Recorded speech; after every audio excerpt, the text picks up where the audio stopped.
भारत की राजनीति हमेशा से ही गर्मागर्मी का विषय रही है और हर सरकार के काम करने के तरीके पर अलग अलग राय होती है। बीजेपी ऑन डीए के कार्यकाल को लेकर जहां कुछ लोग विकास की बात करते हैं, वहीं कई अर्थशास्त्री और विपक्षी नेता कुछ गंभीर मुद्दों पर नुकसान या चिंता जताते हैं। यहां कुछ प्रमुख पॉइंट्स हैं जिन्हें अक्सर नुकसान या चुनौतियों के रूप में देखा जाता है। 1. अर्थव्यवस्था और बेरोजगारी, इकोनॉमी और अनएम्प्लॉयमेंट। सबसे बड़ा सवाल बेरोजगारी पर उठता है।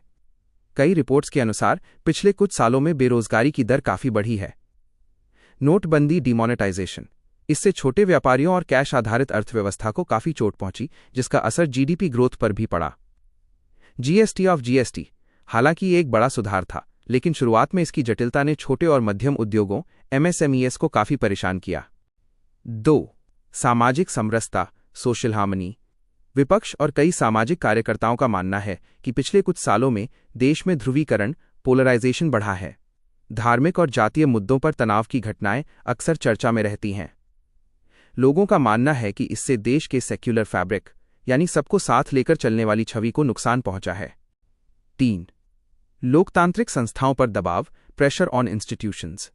एक बड़ी चिंता ये जताई जाती है कि स्वतंत्र संस्थाएं जैसे कि सीबीआई, ईडी और चुनाव आयोग पर सरकारी दबाव बढ़ा है।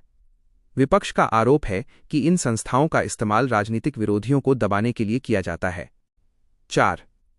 मीडिया की आज़ादी। इंटरनेशनल रैंकिंग्स जैसे वर्ल्ड प्रेस फ्रीडम इंडेक्स में भारत का स्थान पिछले कुछ सालों में नीचे गिरा है। कई आलोचकों का मानना है कि मुख्यधारा का मीडिया अब सरकार से कठिन सवाल पूछने के बजाय उनका पक्ष ज्यादा दिखाता है। 5. कर्ज का बोझ, नेशनल डेट।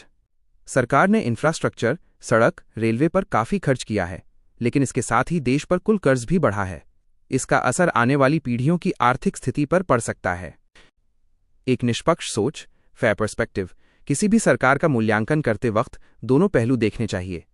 जहां ऊपर दिए गए पॉइंट्स नुकसान की तरफ इशारा करते हैं, वहीं सरकार के समर्थक डिजिटल क्रांति, कल्याणकारी योजनाएं, मुफ्त राशन, आवास योजना और विश्व स्तर पर भारत की बढ़ती ताकत का हवाला देते हैं।